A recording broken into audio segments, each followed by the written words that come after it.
Bonjour à tous. Ce n'est pas exceptionnel du gel à cette période, mais certains arbres fruitiers sont déjà en fleurs. Conséquence, de nombreux arboriculteurs pourraient perdre une grande partie de leur récolte dans le Jura.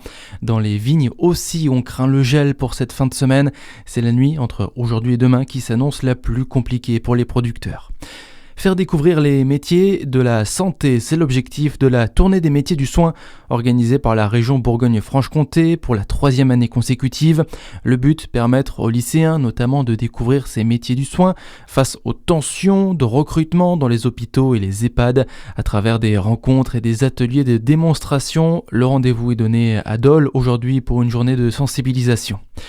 Des sifflets repousse-relous, ils ont été distribués hier à Dijon par le réseau de transport Tivia Mobilité à l'occasion de la 5e édition du mois de l'égalité. Ce petit objet qui tient dans la poche permet aux victimes de se signaler avec un son strident. Des ateliers sont aussi prévus pour sensibiliser sur le harcèlement dans les transports. Dans l'actualité aussi, la France rend un hommage national à son ancien Premier ministre Lionel Jospin. La cérémonie présidée par Emmanuel Macron débute à 11h aux Invalides. Seront également présents le Premier ministre et des membres du gouvernement ou encore de nombreuses personnalités de gauche, notamment François Hollande et Laurent Fabius. Les obsèques de Lionel Jospin, décédé à l'âge de 88 ans, elles se dérouleront à 14h30 au cimetière parisien du Montparnasse.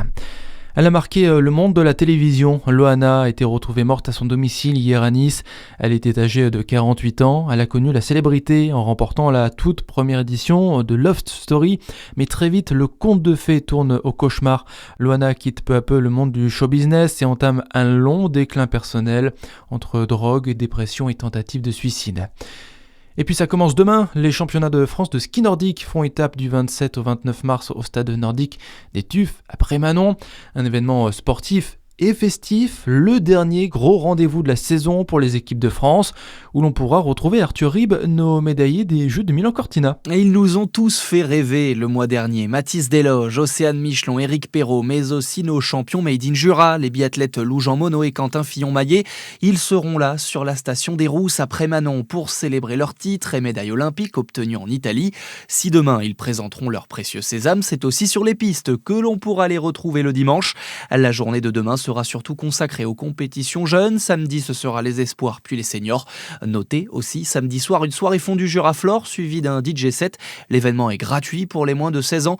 Plus d'infos sur la billetterie en ligne des championnats de France. Et près de 10 000 spectateurs sont attendus ces 3 prochains jours sur la station des Rousses à Prémanon. Près de 200 bénévoles seront aussi mobilisés. Voilà pour l'actualité. À suivre votre météo sur Fréquence Plus.